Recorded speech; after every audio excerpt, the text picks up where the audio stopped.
Hello, everyone. This is Megan, And this is Alana. and welcome to Tea Time Crimes.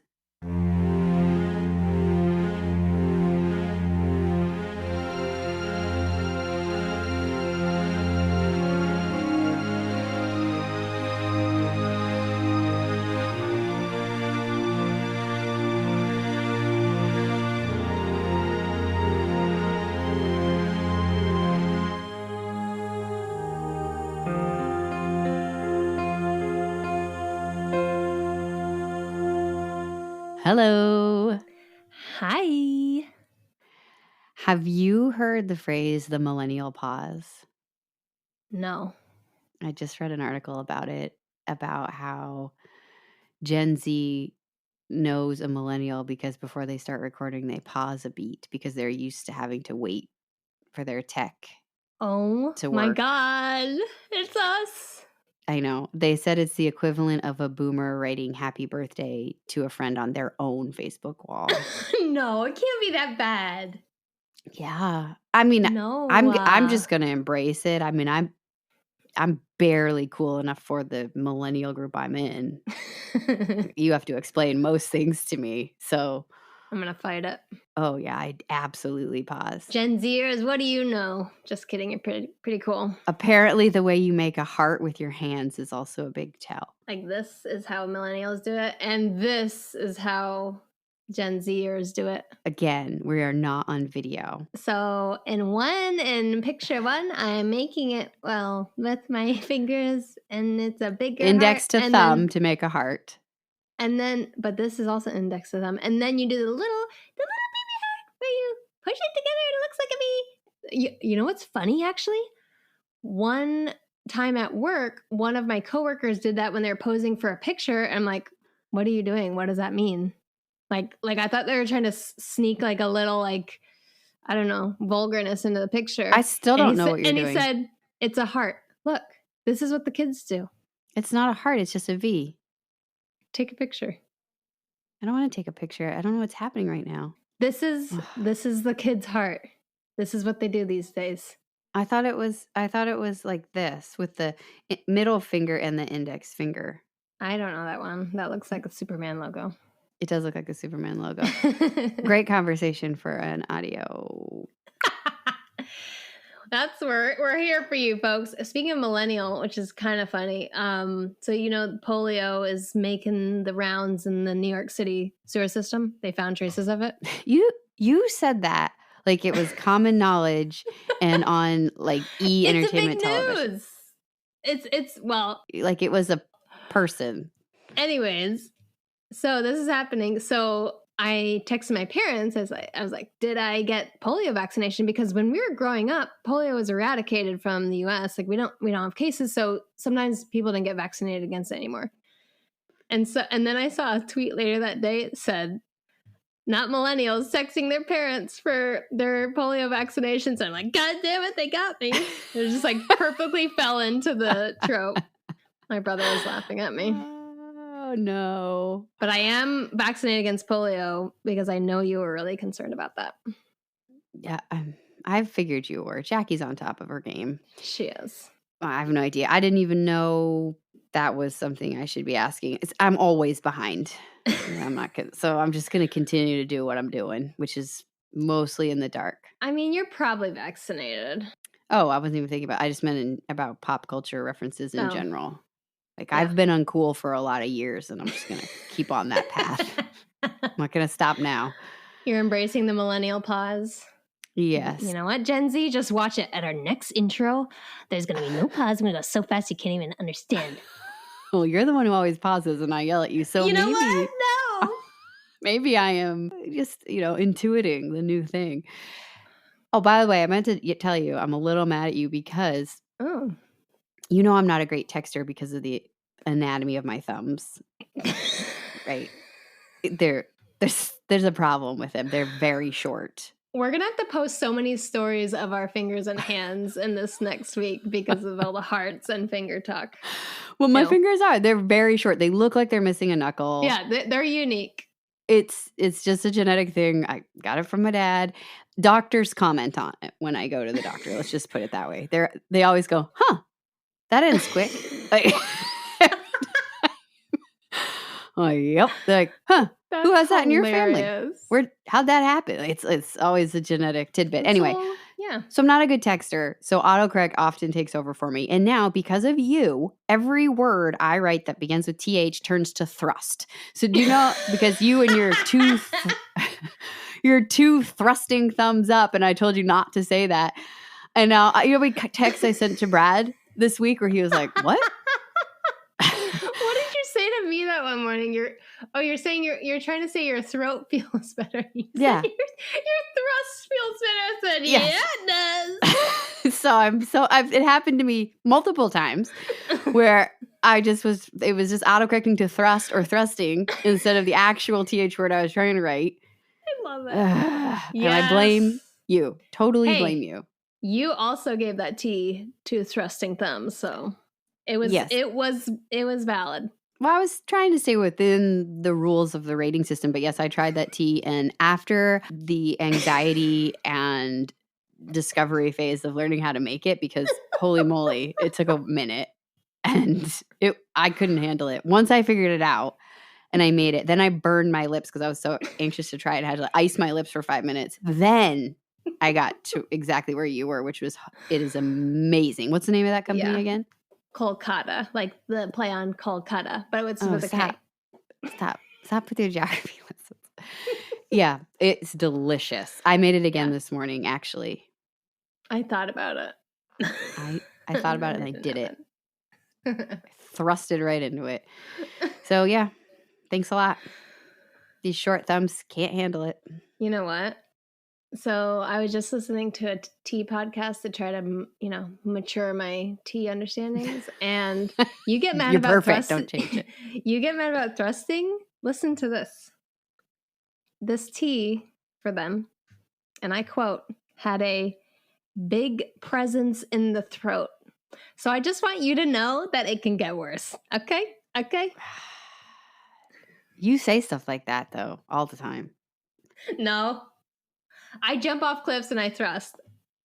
You say it sits on your tongue. It's got a lot of body. You're all over the place. Oh, I was dying. I was like, I'm too immature for this very refined tea podcast. Well, on that note, thrust us into our tea review for today, please. All right. Well, I'm not happy about it, but I wanted to try it because, Wait, you've already tried it? No, I haven't tried it yet, but I know I needed to. Okay. Then why are you mad? And why are you yelling at me? I'm upset because this is what this tea asked me to do. To cold brew it. It wants me to steep a tea bag in cold water. Okay. That's upsetting. So did you?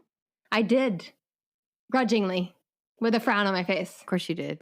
Why didn't you just pick a different tea? It's not like we were under contract. Because you have to try everything once, as my mom says. This is classic Alana. She will sit and read a book she absolutely hates because she started it and read one word. You know what? I'm getting a little better at that.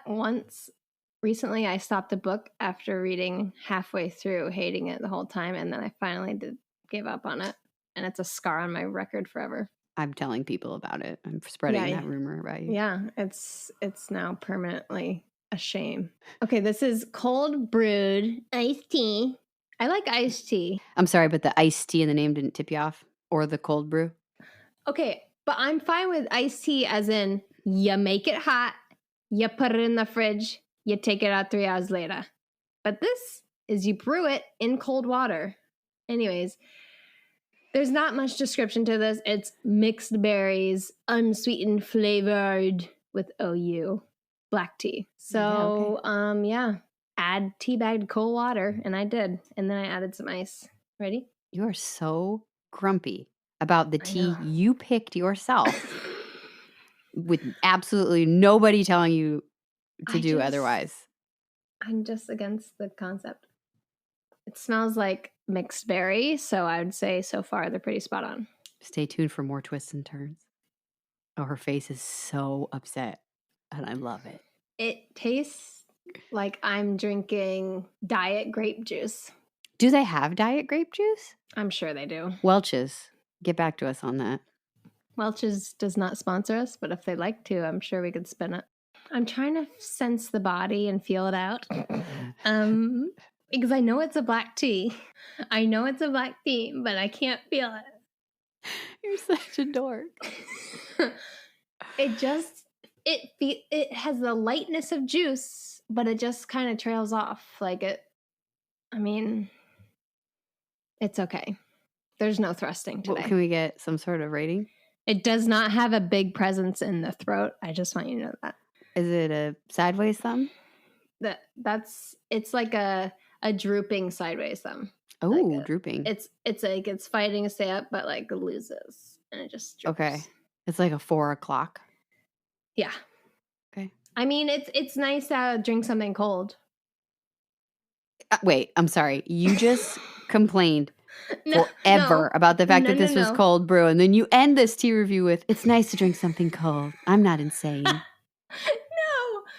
I like iced tea, but proper iced tea, you brew it hot and then you colden it, chill it. You colden it. I coldened it and had the iced tea for myself. Here's a question. I want to throw this out there as just a radical question. Yeah. Keep an open mind. What would have happened if you had just done what you wanted and steeped it and then put ice in it? Maybe that's why it doesn't have body. Maybe not true steeping it in hot water diminishes the body. Maybe that's what happened. I'd like you to do a retry on that. Okay. I'll see if I have another bag. You look like the thought of drinking that tea again makes you want to punch me. So never mind. Forget I said anything. We'll go with the saggy thumb or whatever you called it. Oh, good heavens. All right. Whew. Okay. Yeah. You good?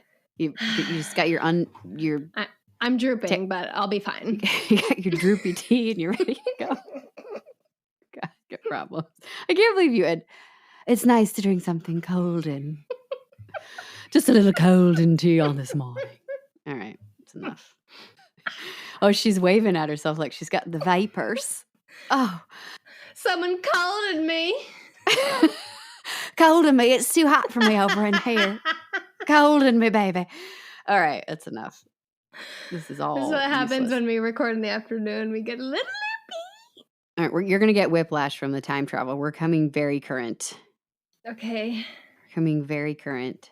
Sit tight. Now, stick with me on this story because there are a lot of different layers and you need to let me get to the end. There's just a lot going on and I'm doing my best to Okay, so I'll try not to interrupt you and scream, "What?"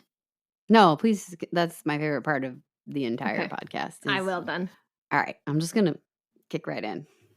So on June 14th of 2015, I told you recent, police were called to the house of Claudine, Dee Dee Blanchard, and her teenage daughter, Gypsy Rose.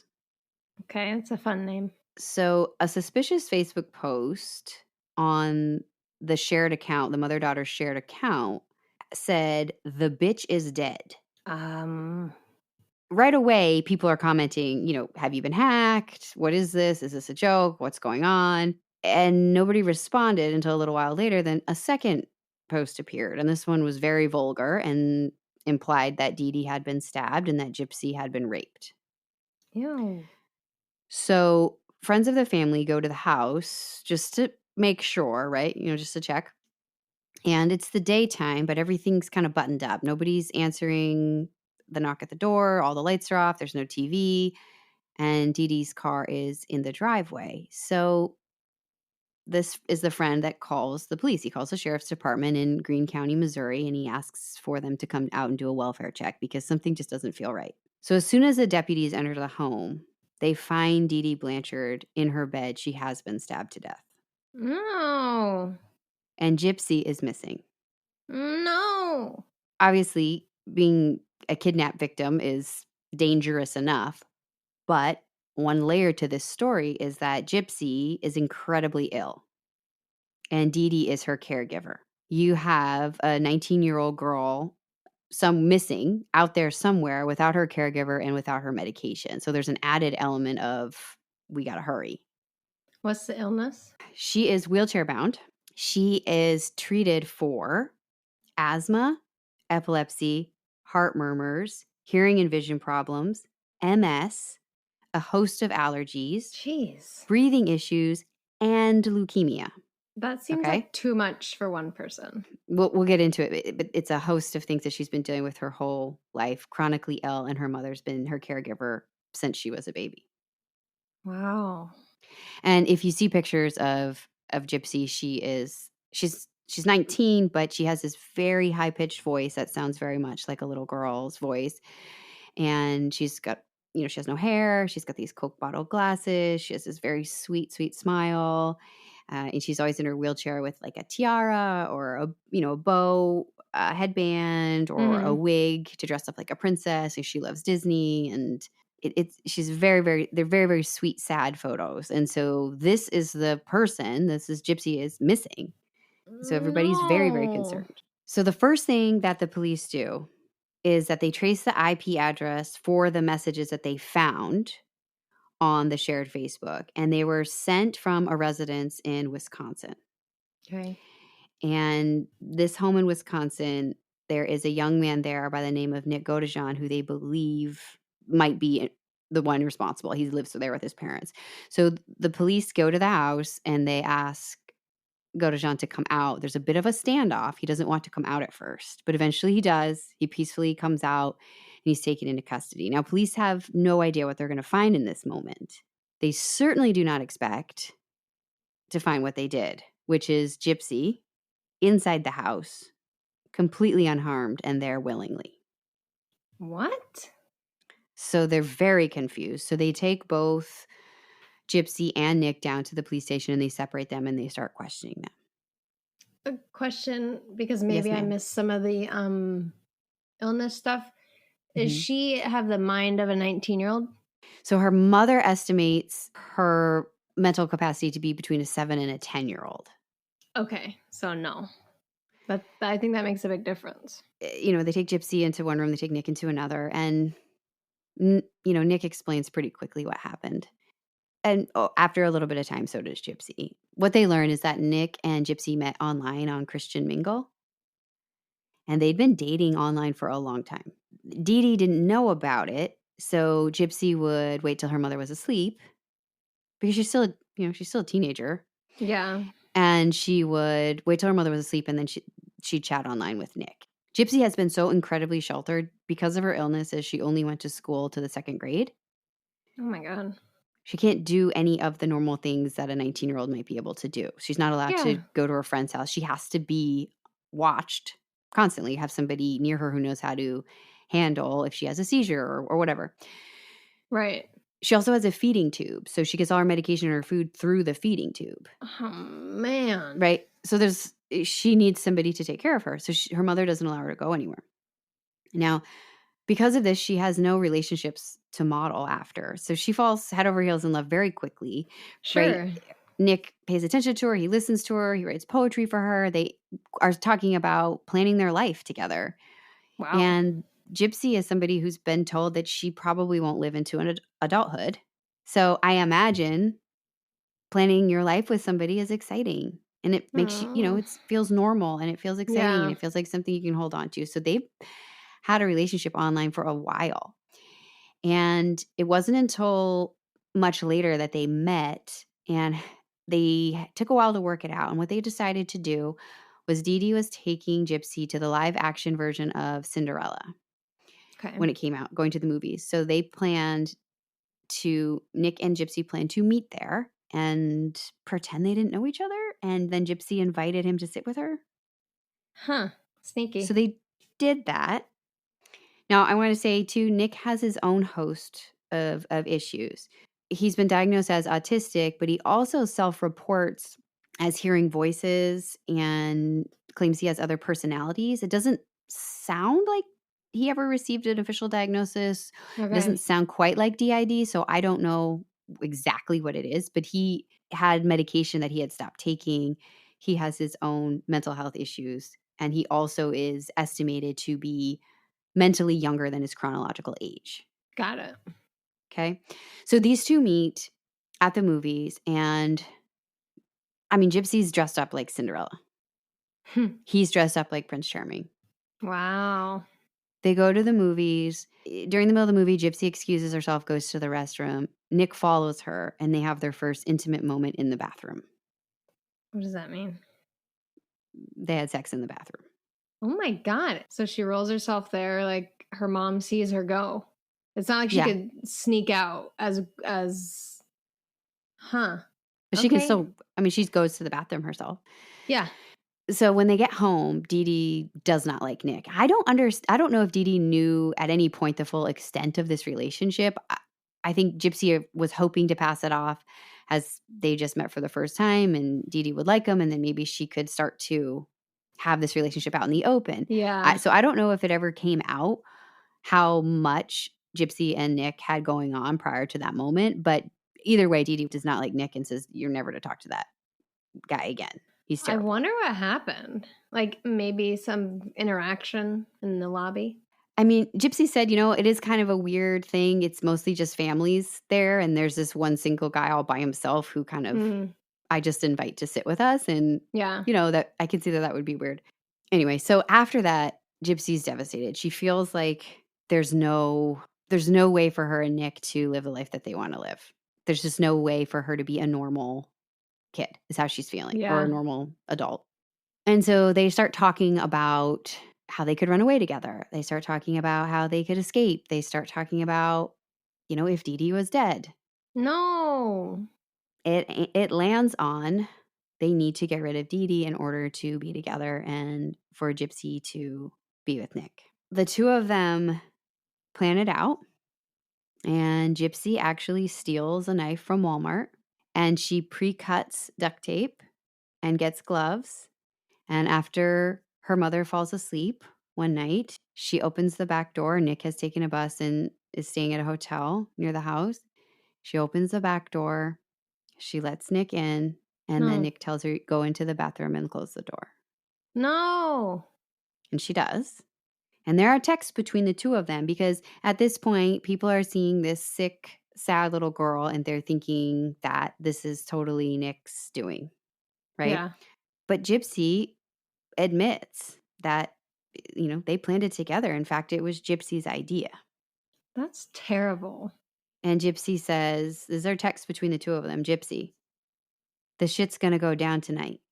Nick, babe, it's my evil side doing it. He won't mess up because he enjoys killing. Gypsy, we'll be happy soon. After this night, we will never bring it up. There's some red flags throughout that. Yeah. So Nick thinks that he is a 500-year-old vampire and that he has an evil side who likes to kill. Okay. We'll have to introduce to old blood countings. Yeah, exactly. Throwback to last week's episode. So Dee Dee is in bed sleeping. Nick attacks her. Gypsy hears her yelp, kind of like surprised, and then she hears her call out her name.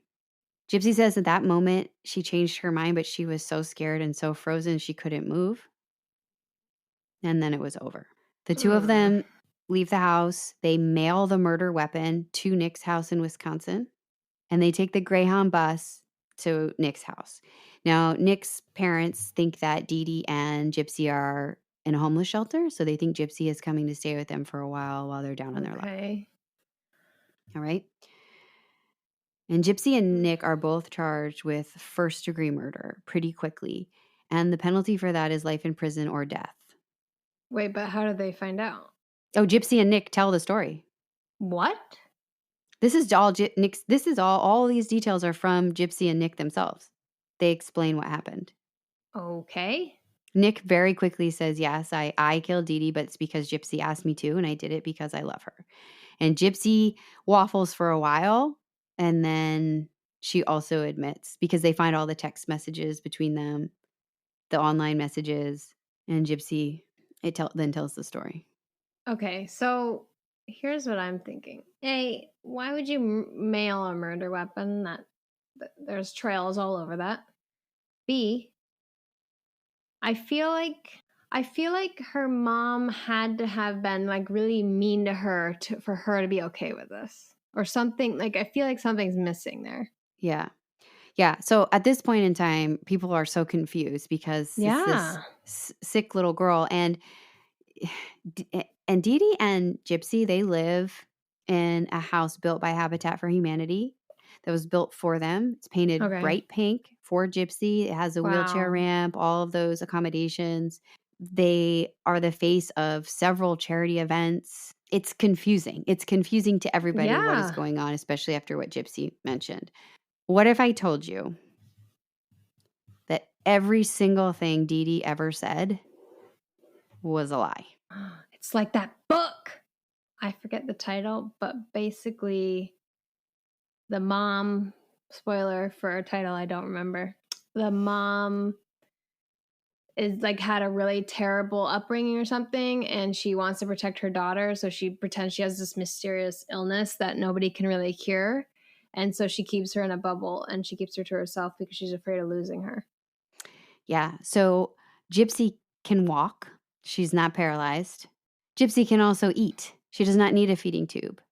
Can you imagine? Oh, I'd be so mad about the feeding tube specifically. And so these are the two things that Gypsy knows she can do, and this is what she tells Nick. Now, in addition to this, you're exactly right. Dee Dee is abusing her. So Dee Dee is verbally abusing her, calling her names, yelling at her.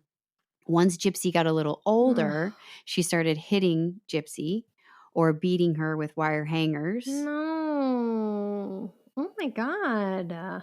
At one point, Gypsy had been talking to another boy online before Nick, and she had tried to run away another time. Yeah. And the punishments for those varied from smashing Gypsy's computer with a hammer and saying, next time it'll be your fingers, to locking her in a shed, to chaining her to the bed. Excuse me? And the extent of the abuse, Gypsy herself doesn't even know. So that's what Gypsy knows. And that's what Gypsy tells Nick. And she asks Nick to protect her. And Nick says, yes, I'll do anything to protect you. Oh my God. But does she have leukemia? She thinks that she has leukemia. She does not have anything. She never has. The only thing she has is a slight vision issue in one eye. Oh my God. This is exactly like the book, but it ends very violently in real life, I guess. Wait. I'm just putting all these things together in my head. So they met online. So she's just is she shaving her head? Because obviously she didn't lose her hair from, or did she make her go through chemo? Doctors wouldn't put somebody through chemo if they didn't actually have shit going on. Every day, Dee Dee would shave her head and tell her, hey, your hair's going to fall out anyway. We better keep it neat and clean. Oh my God. Okay. I'm not saying murder's right, but this makes more sense now. So I'll go through some of the things because it's crazy. And the other piece that Gypsy doesn't even know. So Gypsy doesn't even know until later on that she doesn't have any of these things. And also, Gypsy, I told you she's 19. Yeah. She's actually 23. Dee Dee's been falsifying her birth certificate to keep her younger. Oh, so she can like legally be her guardian or whatever? Well, I mean, 19 is still, I think, just to keep her with her. So, but she has more than the capacity of a 7 to 10-year-old. She has no developmental issues. Because she's acting like a 10-year-old wouldn't want to, wow, okay. Jesus. Yeah, she has no developmental issues. She literally has no physical issues at all. None. This is messed up. Dee Dee suffers from Munchausen by proxy, and Gypsy is bearing the brunt of that. Like, when you hear something like this, how in the world did this happen? So I feel like Dee Dee like has some issues, obviously, but I mean, I feel so bad for Gypsy because she's trapped and like doing all these events with this mom who's so mean to her. Oh man. Yeah. So I'm going to go through. I want to explain a little bit about Dee Dee's background. Then I want to explain like how did the doctors okay this, and then how about the other people in Gypsy's life? Like, how does something like this go on? Right. One of the documentaries I watched, they interview Dee Dee's family, and it is shocking just how upfront they are about Dee Dee. They're like, she got what she deserved. Whoa. She got stabbed, bro. Well, apparently Dee Dee was very difficult, and She did things like shoplift, petty theft. She took out credit cards in her family members' names and ran up debts. She tried to poison her stepmother with Roundup. What? Dee Dee was taking care of her own mother when she was ill, and her family believes that Dee Dee withheld food and starved her. That's terrible. Which is a punishment that she administered to Gypsy as well. She would withhold food to get Gypsy to behave. That's sick. That's sick. You've got this past of very similar behavior, right? And then when Dee Dee was a former beauty queen and used to say she used her Southern charms, like, I'll just use my Southern charm. She was very manipulative. But when she was 24, she became pregnant with Gypsy. And Gypsy's dad, Rod Blanchard, was only 17 when Dee Dee got pregnant. And so by the time he was 18, Gypsy was born and he was married to Dee Dee. I feel so bad for this guy. He said, you know, when you get somebody pregnant in the South, you get married, because they were in Louisiana. Yeah. So they got married, and he said it was really, really quick after Gypsy was born. He said maybe 2-3 months. Dee Dee took her in because she said she was having trouble breathing in her sleep and got her a breathing machine. Said she had sleep apnea. He said, and then the issues just kept coming and coming. And Dee Dee told him that Gypsy suffered from a chromosomal disorder that was causing different parts of her body not to develop correctly, and that she wouldn't live to adulthood, and she would need constant care, and she would get worse as she got older. And Rod believes this. He's a young guy, and Dee Dee's a nurse, and it's his wife. Oh. So, okay.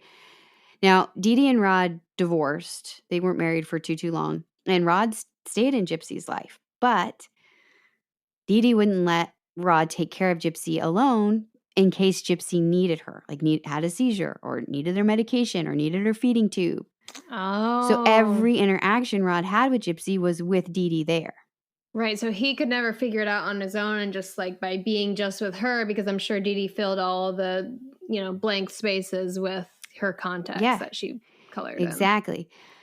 And Rod said, he asked a few questions, but I mean, he said, I would tell Dee Dee all the time, you're an unbelievable mother. I could never do what you're doing, because he truly thought Gypsy was sick. God. When he started to question if Gypsy really needed the wheelchair, Dee Dee gave several very reasonable explanations, and then pretty shortly after, Gypsy and Dee Dee moved. So she's isolating Gypsy from anybody who might ask questions. And so you have to think Rod is the only other person who knows how old Gypsy is, probably. And Rod said he distinctly remembers calling Gypsy on her 18th birthday to tell her happy birthday. And Dee Dee answers the phone, and she said, don't tell her she's 18. It'll only confuse her. She thinks she's, at whatever age. And Rod believes that Gypsy is, a 10-year-old mentally, and he doesn't want to upset her or confuse her. So he said, I thought it was a little strange, but okay, I'm not going to upset my daughter on her birthday. Yeah. You have this total isolation, and anybody in her life. Now, the reason I think Rod was even allowed to be kept in their life at all is because he paid child support. And that was what they lived off of, was child support and Gypsy's disability. God, so she's around the whole day, or is she going in? Is No. she being a nurse? No, or she's just not. As soon as Gypsy's... Oh my God. So Gypsy has to be with her all the time. All the time. Oh my God. And when they go to the doctors, every single time they go to the doctors, Gypsy would be given a new toy and told to play with it and not speak and not move her legs. And anytime they went out in public, Dee Dee would hold Gypsy's hand, and Gypsy said that if she started to talk, too freely or too much, Gypsy would get a squeeze on the hand, and she knew that meant she should be quiet. Come on, man. With something like Munchausen by proxy, it's the caregiver makes up these created issues, right, for the child to get care. The main reason is just attention. That's number one. Yeah. But there are sometimes secondary motivations, and in this case, it would have been financial. So she's getting child support from Rob, disability because of Gypsy's issues. Yeah. She's also getting trips to Disney, airlifts to doctors' offices. Oh my God. Celebrities are sending in donations. She's doing meet and greets with celebrities. This is disgusting. They got a free house from Habitat for Humanity. This is terrible. She researches charities that are likely to send them donations. It's like ruining a beautiful thing that people do for other people. And it makes me mad. And I don't know how doctors would allow fucking feeding tube in someone who doesn't need it. Yeah. So here's the thing. That's always one of the big questions. So Gypsy was not allowed to talk at the doctor's office. Dee Dee has a medical background, so she knew exactly what symptoms Gypsy should present to get, illness A or illness B. She also would give Gypsy medication to create those symptoms. Oh my God. And she saw lots of doctors and lots of different doctors. And they moved to Missouri after Hurricane Katrina. Gypsy and her mother were evacuated there. And so she used Hurricane Katrina as a reason for why she has no medical records. She just constantly said they got lost in Katrina. Wow. And nobody knows if that's true or not. Yeah. Sometimes she would even cover Gypsy's ears at the doctor so that Gypsy herself wouldn't hear. But it's like the blood tests. Yeah. And when she would go to a specialist, she would alter the family history to add validity to her case. So like if she goes to the cardiologist, then everybody in Dee Dee's family's had a heart attack. You know what I mean? To make it more of an issue. Gypsy had multiple surgeries. She had eye surgeries. That's every 6 months that feeding tube had to be replaced. And Gypsy knows she can eat on her own because she sneaks food. She had to have, well, she didn't have to have, Dee Dee had her salivary glands removed. This is so bad. She was on medication for epilepsy that rotted her teeth, and all of her teeth had to be extracted, and she had to be fit for a dental plate. She had hundreds of scans, visits, doctor's appointments. She went over 100 times to hospitals between 2005 and 2014. That's so terrible. And it's just puzzling with the doctors. But there were only a couple of doctors who seemed to question it. One doctor actually wrote in his notes that he suspected it may be Munchausen by proxy. There was not much he felt like he could do. He said, at least I'm going to put it in the notes in case the next doctor feels that way. Yeah. And what he said happened is he took one look at Gypsy and saw the muscle tone in her legs and understood that she could move them. She wasn't atrophied. And he said, I have great news. Your daughter does not have MS. And Dee Dee lost it on him, stormed out. And Gypsy never went back to that doctor again. And they went to a specialist 3 hours away. Wow. This woman is sick, man. Yeah. Dee Dee also stole a prescription pad and used it to write medications. Bro, that's definitely illegal. She had several birth certificates of various ages for Gypsy. My God. Rod goes into the house. Rod and his wife go into the house after everything happens, and they're trying to help Gypsy with this impossible situation that she's now in. And they say that the house was disaster. It looked like a hoarder situation, except for one closet, which was locked. And when they opened it, it was meticulously kept, and it was filled with medications with little notes on them about what they do. So she would, like, little reminders to herself, like things that would put Gypsy to sleep, things that would make Gypsy shake. Another part of this is Gypsy's role in it. And it is very common for victims of Munchausen by proxy to participate in some way, like Gypsy agreeing not to move her legs. Yeah. I mean, also if you're like forced to do it when you're young, right? That's normal. I know people are very critical about this, but it's like Stockholm syndrome. No, I absolutely get it. Yeah, me too. The only way your mom's telling you. The only way this makes sense to me is you have to look at it as if Gypsy was a hostage. That's how I view it. Like she's gonna play nice so she doesn't get a wire hanger at the end of the day. She's in a hostage situation. She has to do what she has to do to get through that day, through that moment. And she doesn't know any other way. She doesn't know what to do. She doesn't have anybody in her life that she feels like she can go to because her mother has, I'm fairly confident, probably bad-mouthed and made her mistrust everybody else in her life besides herself. Right. And I'm sure she doesn't have access to like a telephone. But I guess, I mean, maybe she could have emailed her dad, but like at that point, like your thinking of everything is warped. Like you legit think you have all these conditions. Yeah, and she didn't even know, she didn't have most of them. Like she didn't even understand the extent of the abuse. All she knew was that she could walk and she could eat. And her mother would explain it away as in ways that kind of make sense and that like reasons why they had to do it. But at the end of the day, it's her mother and she's going to listen to her mother, because if she doesn't, her life is miserable. Yeah. Yeah. And also Gypsy said that her mother went to a lawyer and had Gypsy declared incompetent and had the paperwork to prove it. And Gypsy felt, she said, who was I supposed to go to? I had no idea. At one point, a doctor did. They believe a doctor, actually. I don't know who actually reported it. Somebody reported Dee Dee, and Child Protective Services came and did a visit. And I'm telling you, Dee Dee was very good at what she did. And they found nothing wrong. Southern charm. So you have this very abusive relationship happening now, which has a whole nother layer to it. I mean, even like I said, Gypsy herself didn't even know the extent of the abuse. And so her first relationship outside of Dee Dee is with Nick, who has his own struggles. Yeah. And it came out. And he's a little evil touch. Yeah, it came out that later that Nick was into BDSM, and most of their relationship was online. They rarely were in the same space together, rather, except for the few days they ran away. So it was a lot of just role playing online, but he taught Gypsy that her job was to be subservient as the woman. So there are lots of texts between them where she answers with, yes, sir. Yes, sir. She said later that she felt that Nick and her mother were similar in the way that they were both controlling, and she did what she was supposed to do. Yeah, they're manipulating. I don't even know that Nick was even necessarily attempting to do that. It seems that his mental illness issues were really a challenge for him.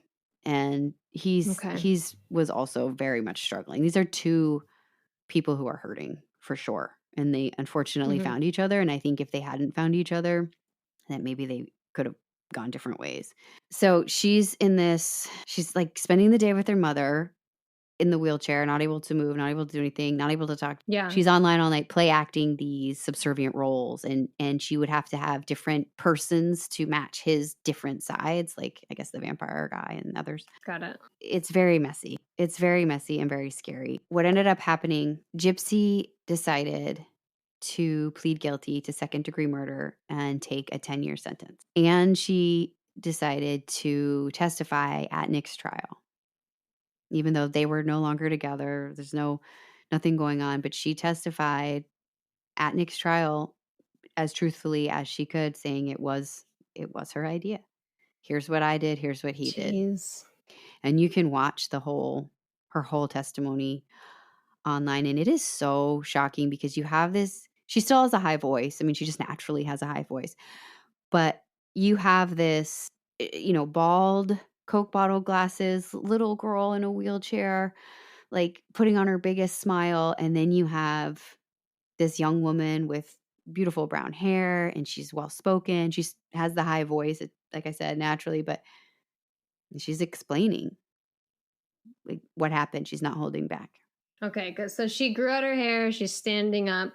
She's eating. Yeah. Feeding tube was immediately removed. She cast it all off. Ugh. In fact, I mean, she left her wheelchair at the house. She left that house walking. Got it.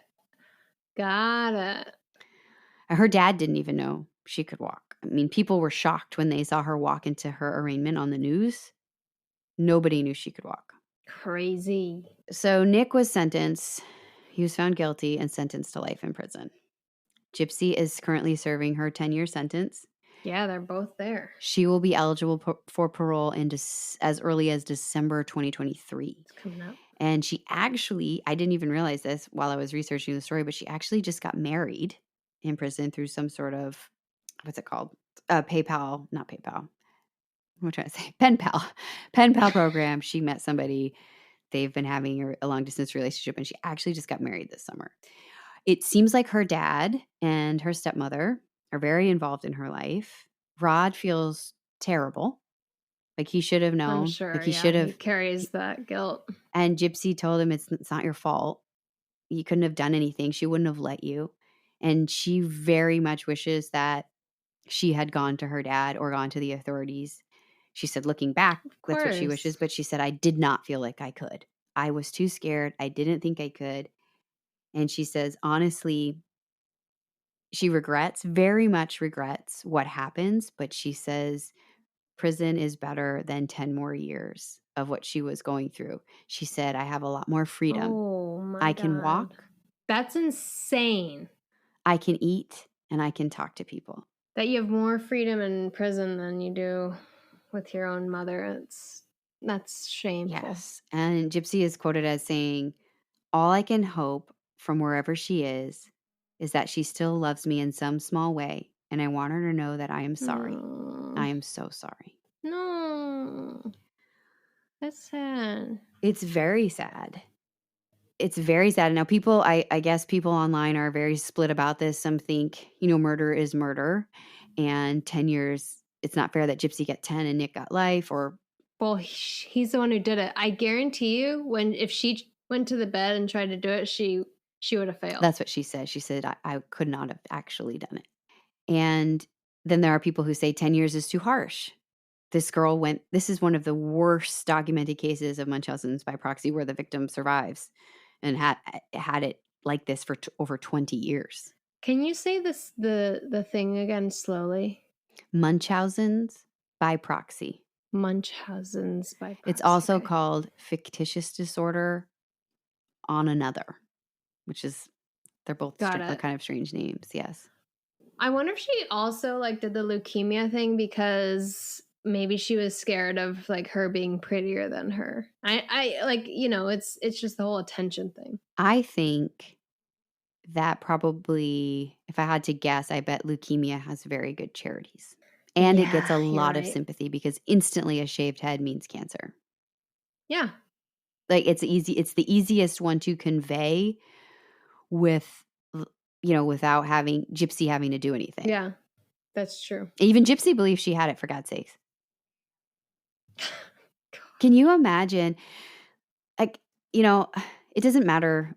People are going to have their opinions. Gypsy's going to have to just push forward and hopefully find a way to heal from this. And she says she wants to be an advocate for people who are victims of child abuse. And I hope all of that happens for her.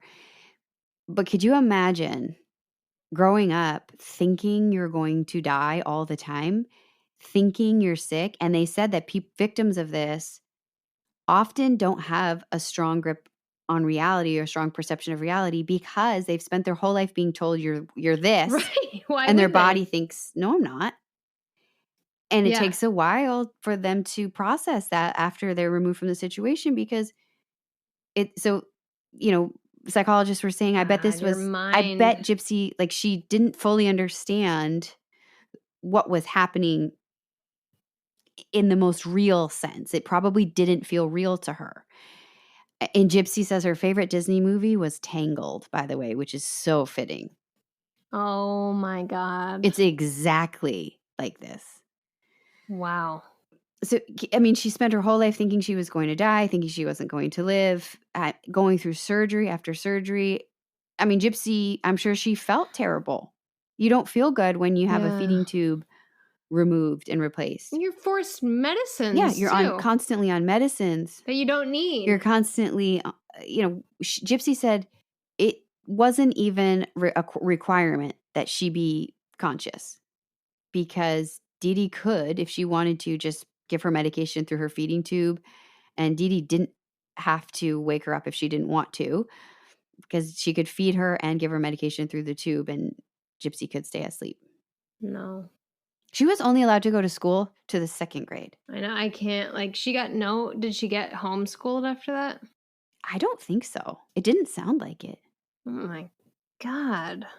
Maybe. I honestly, they didn't say she one way or the other, but it didn't sound like it. They didn't mention that she did. And she's very well spoken now. If you watch interviews with her, she's very thoughtful and very remorseful. I feel bad for Nick too, to be honest. I wish they both had gotten the help they needed in a very different way at very different times in their life. Man.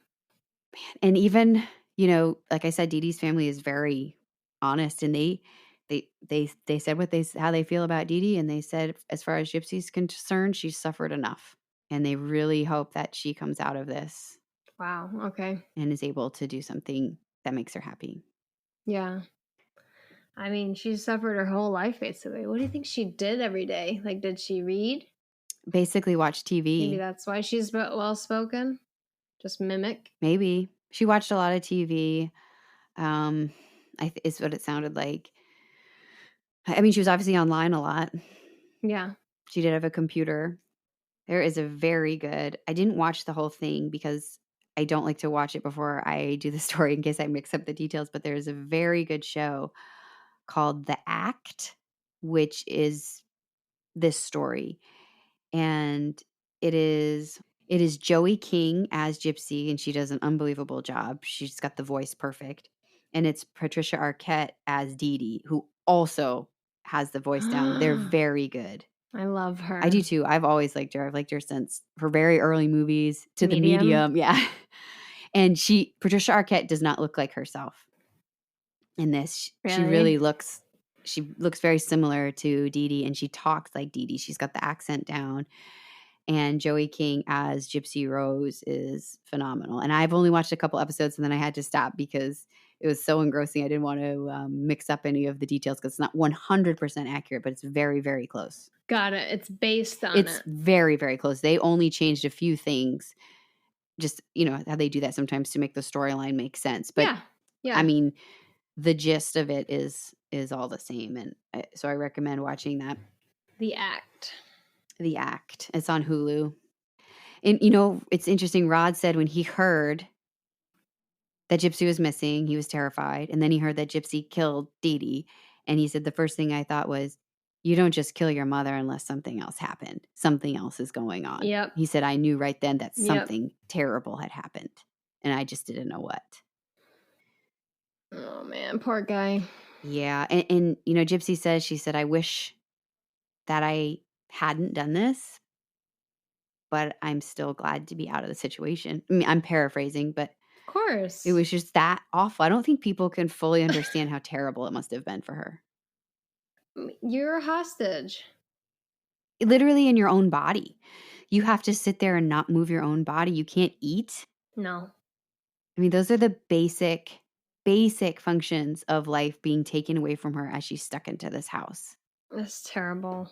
And there are videos, if you watch them with this context, knowing the full story, that are just chilling. There is a video of Gypsy on stage in her wheelchair. She's singing a song at a charity event. It's a major charity event. I mean, it's like on a major stage, a big auditorium. And after she's done, Dee Dee takes the microphone back and is, of course, holding her hand and says something along the lines of, I was put on this earth to be your mama. Ew, what? And it's just knowing the context and that Gypsy was 100% healthy. That gives like Georgia Tan vibes. It is chilling. Dee Dee. Wow. That's fucked. Do you think, I wonder this sometimes, do you think if Gypsy had just overdosed Dee Dee that people would be so upset in a way? Like if she had just, do you think it's the violent manner of the death that makes people think that? I don't know what would have happened. I don't know.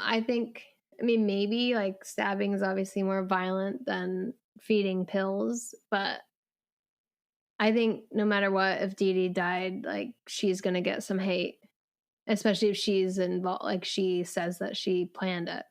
It's just so nuts to me because Gypsy was literally poisoned for over 20 years. Yeah. I mean, Dee Dee could have messed up. Yeah. No, I don't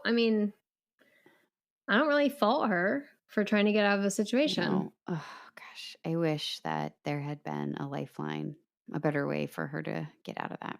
Yeah. It's a crazy too that it's like recent and she, like cell phones or emails or something to get out. But yeah, it's very recent and she's still, like I said, 2023, she's eligible for parole. Yeah, this is really messed up. Like, honestly, not everybody should be parents. And that's a great example of one. Yeah. Dee Dee was never going to let Gypsy go. No. Well, she's trying to repair a relationship with Rod.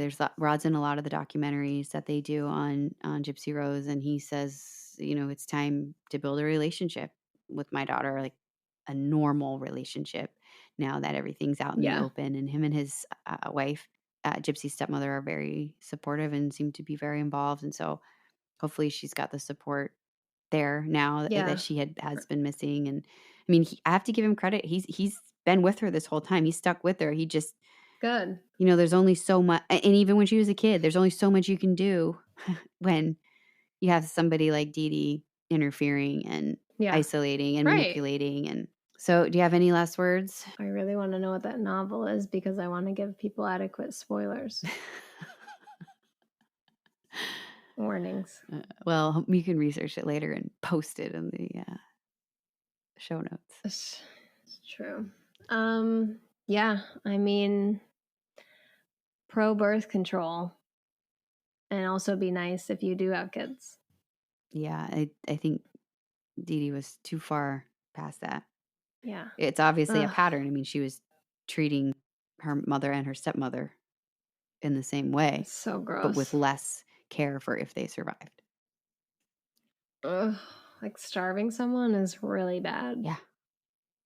I mean, feeding someone Roundup isn't great either. That's also bad. Yeah, both are bad. Don't do that. The stepmother in the documentary is she's pretty hilarious. She's very feisty. Well, I hope she gets the support when she gets out. I'm sure she'll probably stay with her dad for a bit and she finds her new life and reinvents herself. Yeah. Hope she can. So best of luck to her. Yeah. Hope she can. I mean, the fact that she's going to have a new level of freedom. And I hope, she can eat what she wants now. She can go for walks. She can do her thing. And she'll still be young. And yeah, I hope to see that she's able to do something that's meaningful and feels good for her, right? Something that she wants to do for the first time in her life. For the actual first time. That's so crazy. Yeah. All right. Well, I need to think about next week. Do you have any requests, Alana? I mean, you know what I like and you know what I don't like. Got it. Importantly. So a Ted Bundy expose next week. Is that what you're saying? No. I don't even know what he did, but I know it's bad. I mean, you have to imagine he killed people. Like, that's just the common denominator. Yeah. Yeah. Like, I think he's a serial killer, and I imagine he has a mustache, but I don't want to get into it. Done. Bundy, done. No more. Okay. Nope. None. All right. Well, thank you so much. We've had a lot of support recently, and you can leave a review. Rate, like, subscribe, please. Whatever you do on any of the platforms that you use. I would really, really appreciate it. Help us get out there. And you can find us on Facebook. You can find us on Instagram at Tea Time Crimes. You can email us at teatimecrimes@gmail.com. I want to let you know that this tea is not improved. Is it now a total thumbs down? I mean, usually I have finished at least 7/8 of a tea by the time we're done with an episode, and that sucker is 3/4 filled. Only you would pick a cold brew tea and know that you don't like cold brew teas.